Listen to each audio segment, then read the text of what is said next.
एकदंत यांना रात्री खडबडून जाग आली। त्यांची नजर बाहेर खिडकीकडे गेली। त्यांच्या खिडकीच्या काचेवर काहीतरी उमटलेलं त्यांना दिसले। त्यांनी ट्यूब चालू केली। उजेडात ते खिडकीजवळ गेले। खिडकीवर एक हाताचा ठसा उमटलेला, माती चिखलाने बरबटलेला।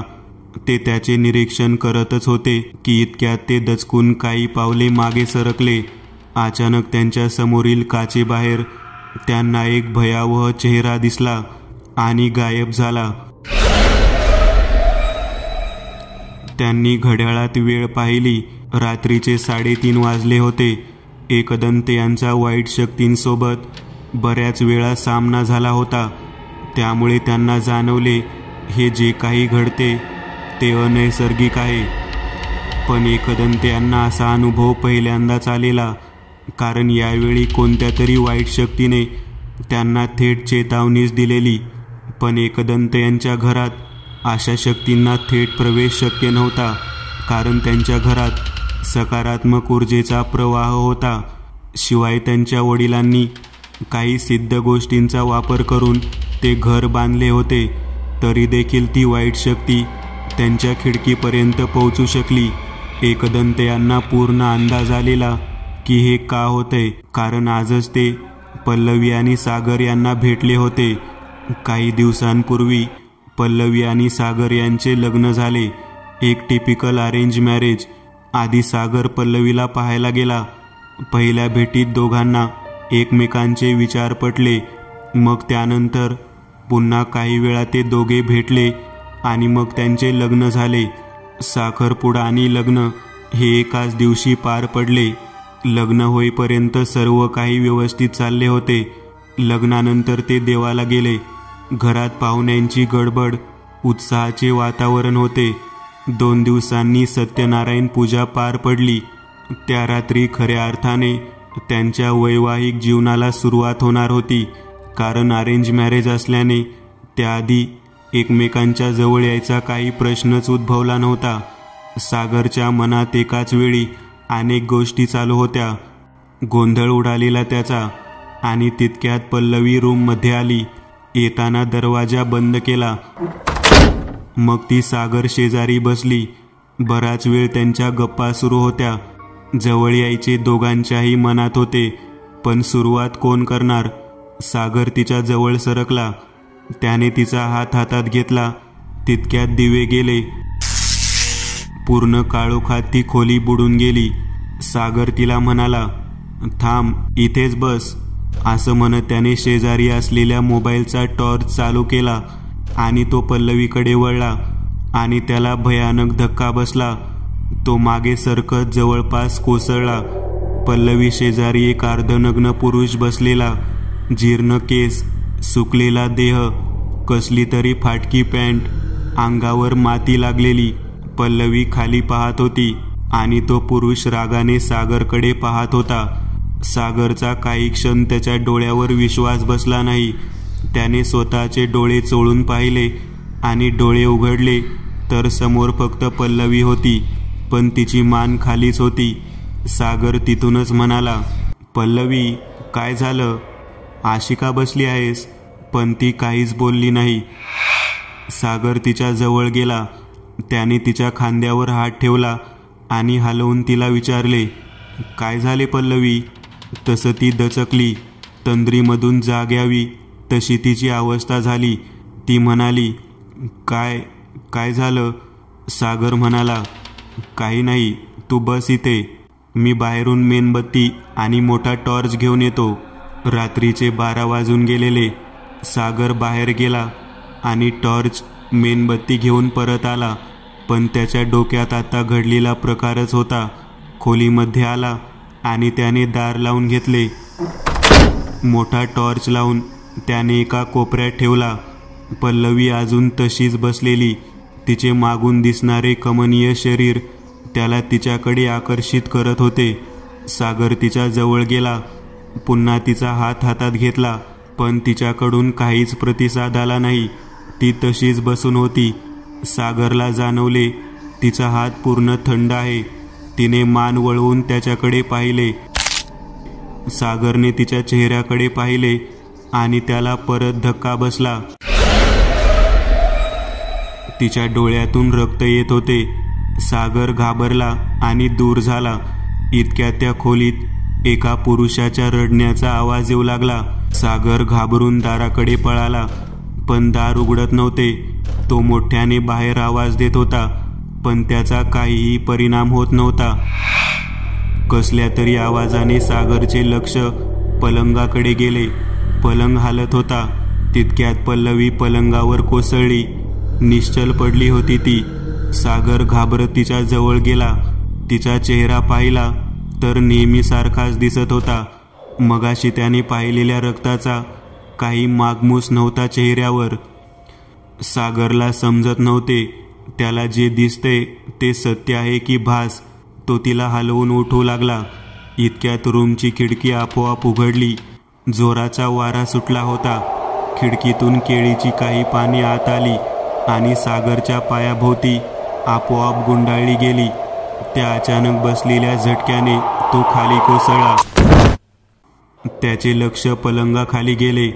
आता मात्र त्याला भीतीने चक्कर यायची बाकी होती.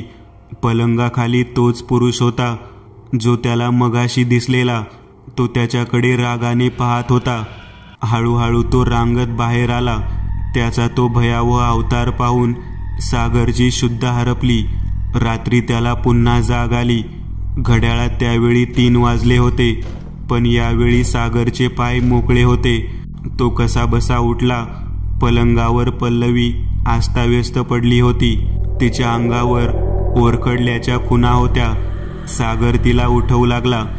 तिच्या चेहऱ्यावर पाणी मारू लागला. अचानक तिने डोळे उघडले. पूर्ण काळे डोळे होते ते. सागर घाबरून पुन्हा मागे सरकला. अचानक पल्लवी एका झटक्यात यंत्रवत उठून बसली आणि पुरुषी आवाजात म्हणाली, माझ्या बायकोला स्पर्श करायची तुझी हिंमत कशी झाली? सागर घाबरला होता. त्याच्या तोंडातून शब्द निघत नव्हता. तो म्हणाला, काय? इतक्यात पल्लवी वेड्यासारखी हसू लागली, पण आवाज मात्र तोच होता. एक भयानक पुरुषी आवाज. सागरला जाणवत होते हे काहीतरी वेगळेच प्रकरण आहे, पण तो काहीच करू शकत नव्हता. ना बाहेर पडता येत होते, ना कोणाला आवाज जात होता. तो पूर्णपणे अडकला होता. आता पल्लवी पलंगावरून खाली उतरली. तिचे पाय जमिनीपासून वरच तरंगत होते. ती सागर जवळ आली. सागरला तिचे ते भयानक रूप पाहून प्रचंड भीती वाटत होती. काळे डोळे, चेहऱ्यावर ओरखडे. तिने सागरला सहज उचलले आणि समोरील भिंतीवर भिरकावले.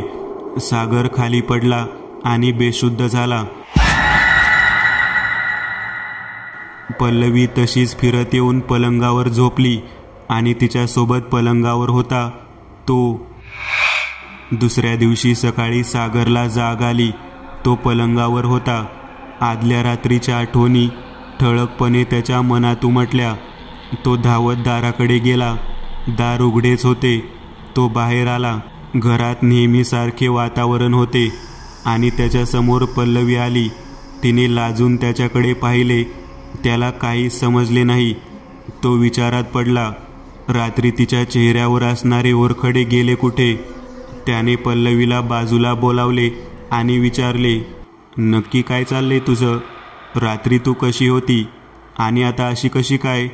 यावर पल्लवी म्हणाली, काय बोलत आहेस तू? मला काही समजत नाहीये. सागर म्हणाला, रात्री तुझ्या चेहऱ्यावर ओरखडे होते, ते कुठे गेले? पल्लवी म्हणाली, काही पण काय? कसले ओरखडे? सागर म्हणाला, म्हणजे तुला काहीच आठवत नाही?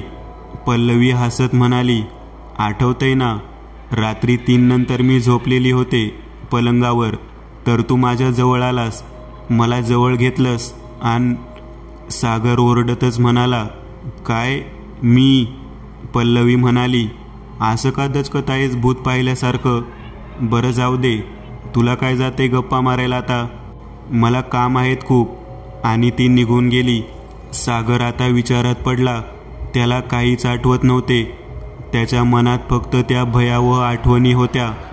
पल्लवी म्हणते तसं तर त्याला काहीच आठवत नव्हते.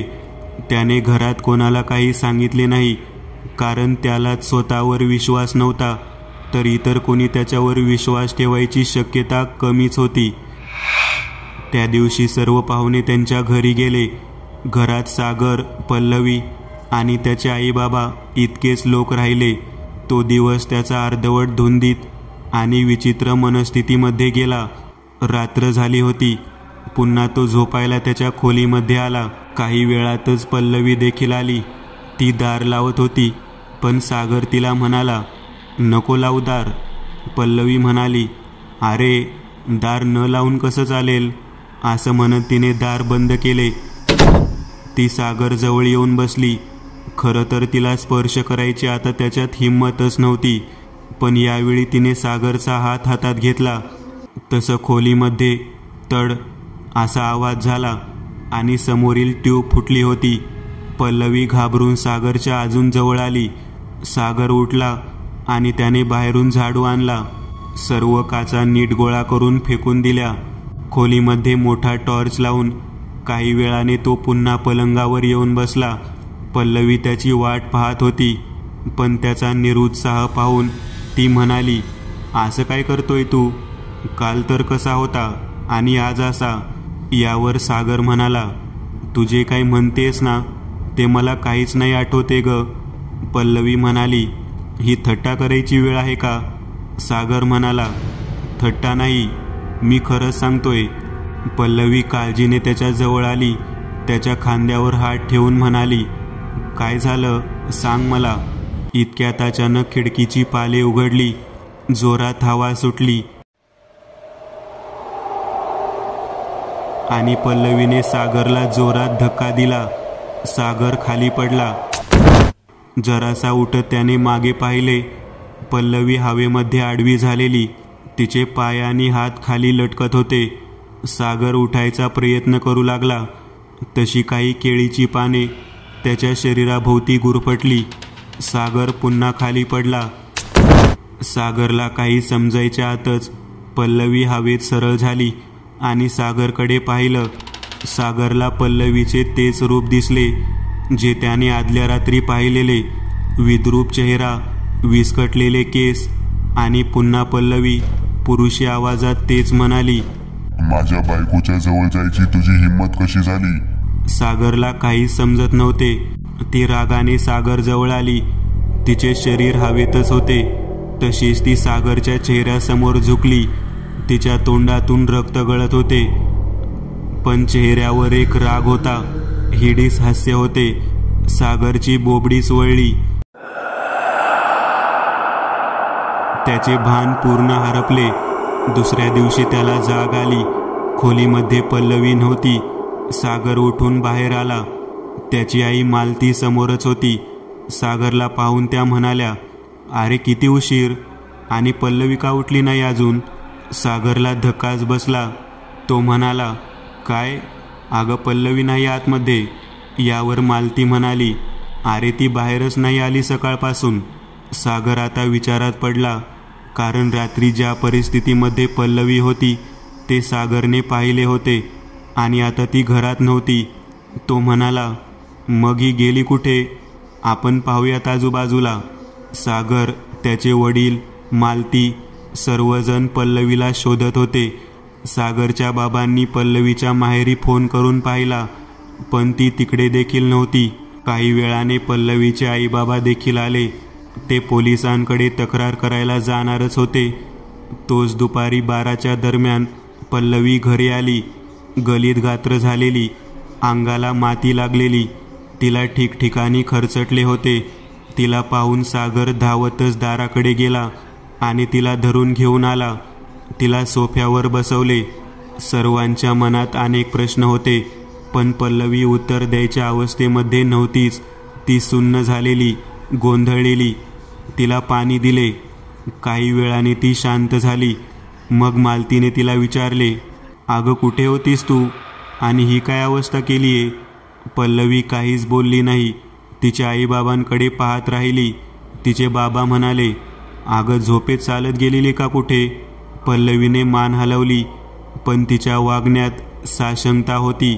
यावर मालती म्हणाल्या, अरे देवा, झोपेत चालत गेलीस? अशी कशी गेली आणि कुठे गेलेली? पल्लवी अडखळतच म्हणाली. मला नाही माहीत, पण मी आले कसं बसं घरी. यावर मालती म्हणाल्या, ठीक आहे ग, जा आंघोळ करून घे.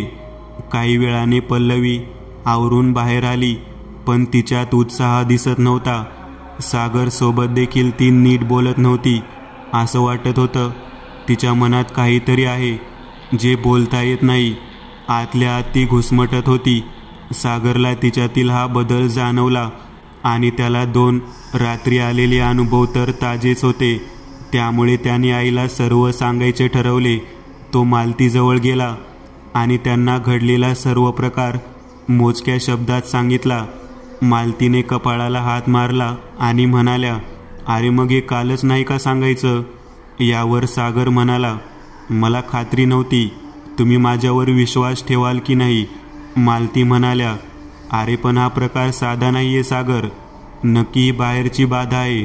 सागर म्हणाला, माझा असल्या गोष्टींवर कधीच विश्वास नव्हता आई, पण जे माझ्यासोबत घडतंय त्यावरून मला देखील आता तेच वाटत आहे. मालती म्हणाल्या, आमच्या महिला मंडळात नेहमी एका गृहस्थांचा उल्लेख होत असतो. ते खूप वेगळे आहेत. मांत्रिक किंवा जादूगर नाहीत, पण ते लोकांच्या अशा बाधा सोडवण्यात मदत करतात. त्यांचे नाव एकदंत. आपण त्यांना भेटूया. मी माझ्या मैत्रिणीकडून त्यांचा नंबर आणि पत्ता घेते. मालती यांनी पल्लवीच्या आईला घडलेला प्रकार सांगितला. तेव्हा त्यांना पण धक्का बसला, पण त्यांना कल्पना असावी म्हणून ही गोष्ट सांगणे गरजेचे होते. मालती यांनी एकदंत यांना फोन केला. ते घरीच होते. मग मालती आणि सागर एकदंत यांच्या घरी पोहोचले. केशव आणि एकदंत हॉलमध्येच पुस्तकांचा पसारा आवरत बसलेले. मालती दारातून म्हणाल्या, आम्हाला एकदंत यांना भेटायचे आहे. यावर एकदंत म्हणाले, या आत या, मीच एकदंत. मालती आणि सागर आत आले आणि सोफ्यावर बसले. त्यांच्यासमोर एकदंत बसलेले. एकदंत म्हणाले, काय काम काढलंत माझ्याकडे?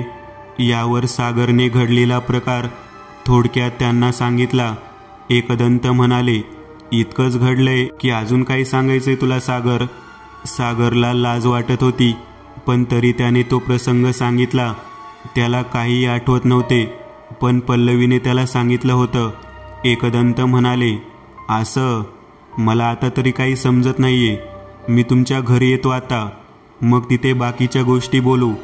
असं म्हणून एकदंत आत गेले. येताना त्यांची बॅग घेऊन आले आणि केशवला म्हणाले, केशव तू पण चल सोबत. येताना दार बंद करून ये.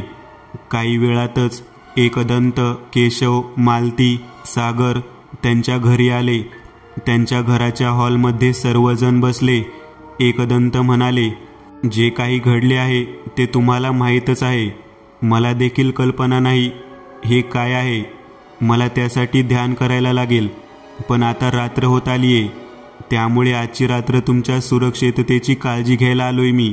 आतापर्यंत जे घडले त्यावरून एकतर समजले की ही वाईट शक्ती एका पुरुषाची आहे आणि त्याला घरातल्या इतर लोकांच्याबद्दल काही देणं घेणं नाहीये. त्याला फक्त पल्लवी आणि सागर यांच्या जवळीक नकोय. यावर सागर म्हणाला, होय मला तेच वाटते, पण करायचं काय आता? यावर एकदंत म्हणाले, मी एक उदबत्ती देतोय. त्यात वेगळी रसायने आहेत. ती उदबत्ती रात्रभर तुमच्या खोलीमध्ये लावायची. ती उदबत्ती 12 तास तरी जळत राहते. त्या वासाने खोलीमध्ये नकारात्मक शक्ती सहज येऊ शकणार नाही.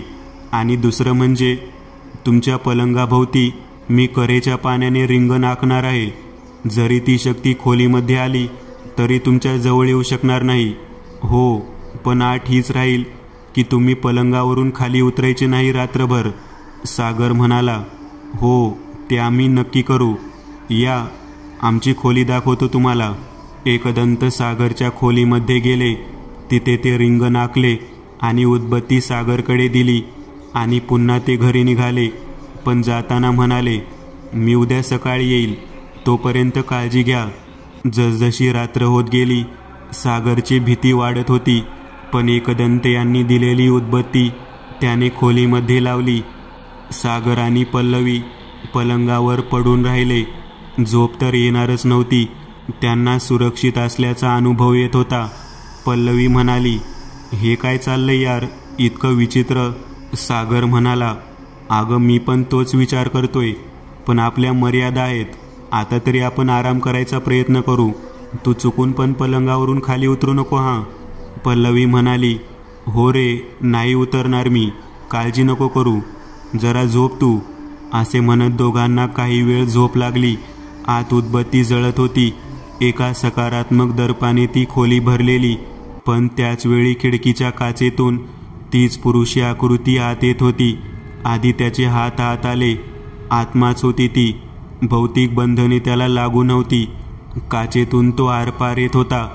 त्या उदबत्तीच्या वासाचा त्यावर परिणाम होऊ लागला. त्याची शक्ती कमी होते असं त्याला जाणवू लागले.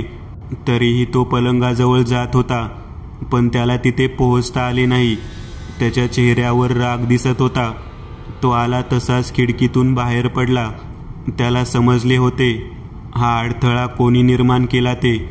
त्याचा सूड घ्यायला तो पोहोचला एकदंत यांच्या घराजवळ, पण तिथे आत प्रवेश करणे त्याला जमतच नव्हते. रागाने त्याने हाताचा पंजा काचेवर मारला.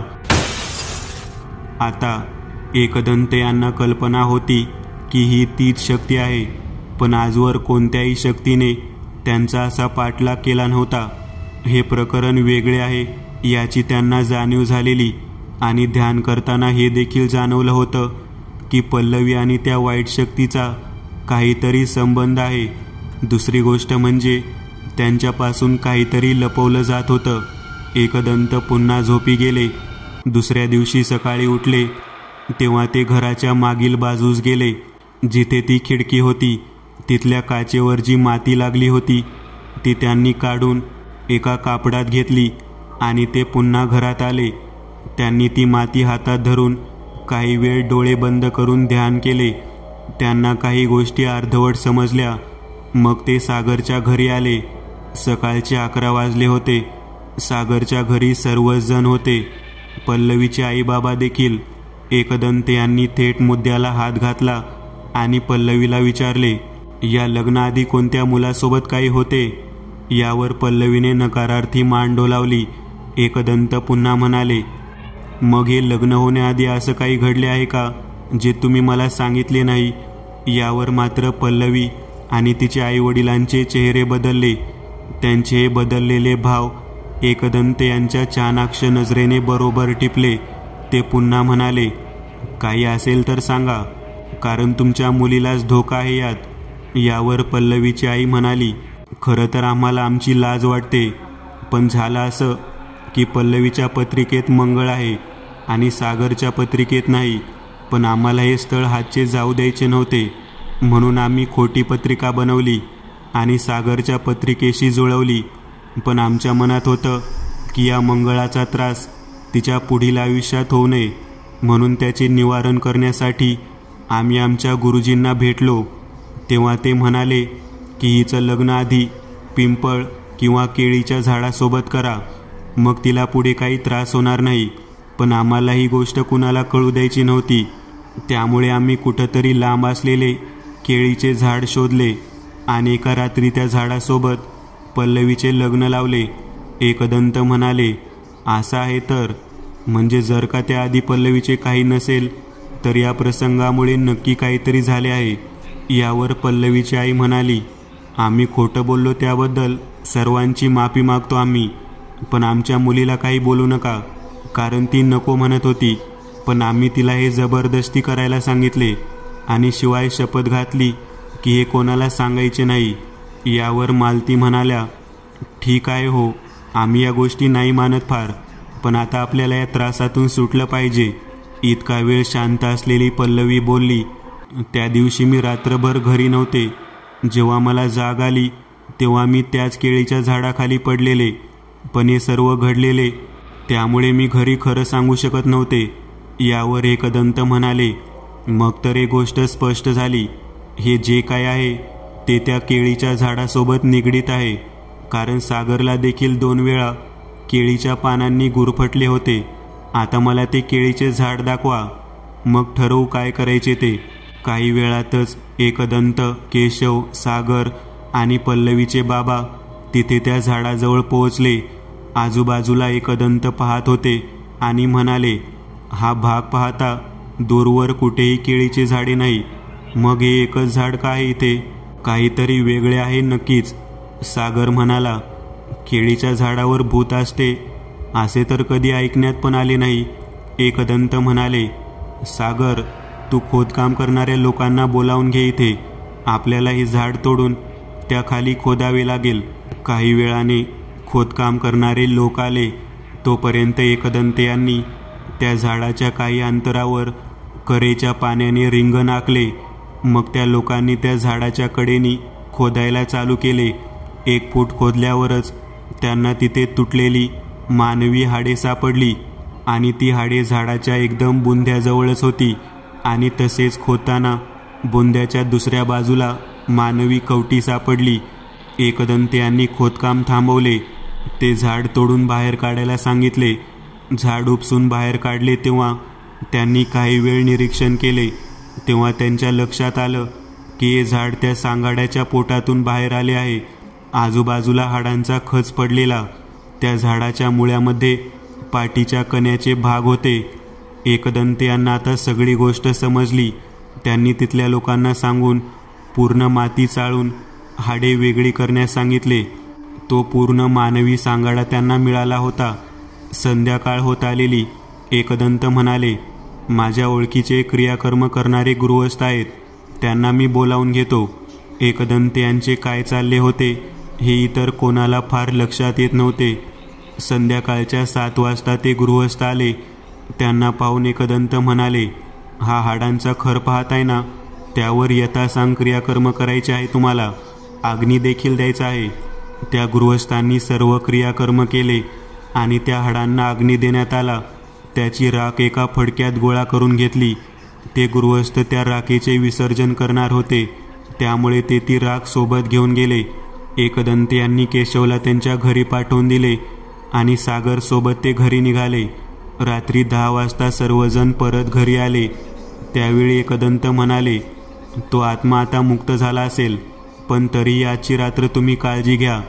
आपण काहीही तयारी करणार नाही आज. नेहमीसारखं झोपा. पण मी आज इथेच थांबतोय. काही झालेच तर त्याची काळजी घ्यायला. बाकी यावर आपण उद्या बोलू निवांत.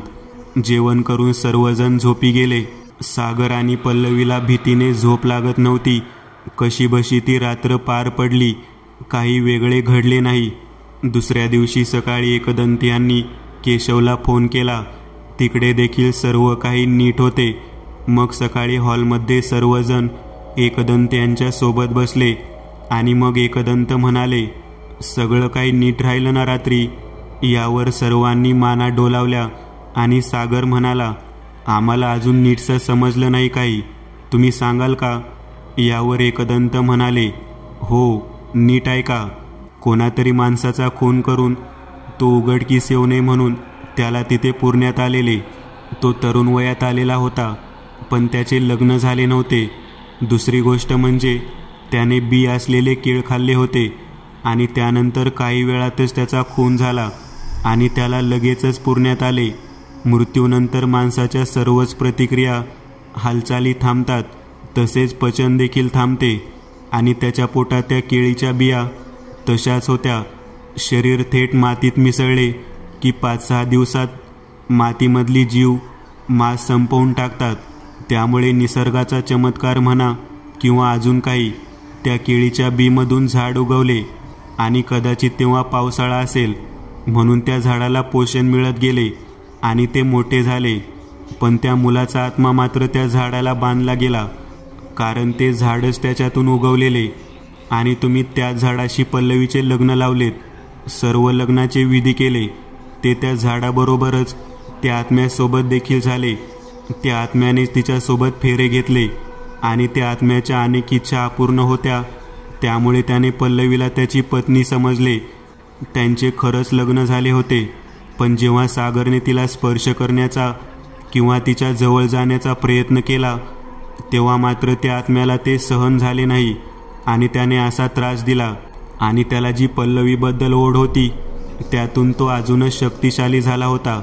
मग ते पल्लवीला म्हणाले, त्या दिवशी सागरच्या शरीरात तीच आत्मा होती पल्लवी, म्हणून त्याला काही आठवत नाही. पल्लवीला समजतच नव्हते यावर काय बोलावे.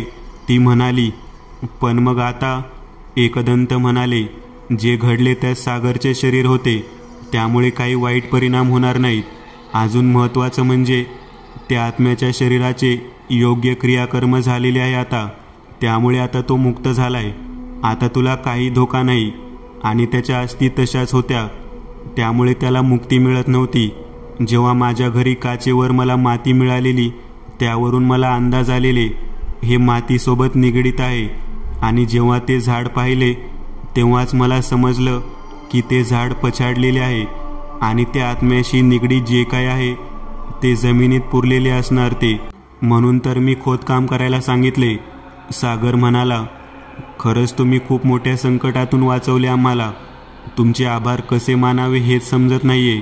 एकदंत म्हणाले, आभाराचं राहू दे, पण पल्लवीला काही त्रास होऊ देऊ नको आता. हे मंगळ वगैरे कितपत खरं आहे याची कल्पना मला देखील नाही, पण ती तुझ्यावर खूप प्रेम करते हे मात्र खरं आहे. सर्वांनी एकदंत यांचे आभार मानले. एकदंत यांनी पुन्हा एक प्रकरण नीट सोडवले होते. मित्रांनो, आज पुरतं एवढंच. तुम्हाला जर काही गोष्ट आवडली असेल तर नक्की लाईक करा.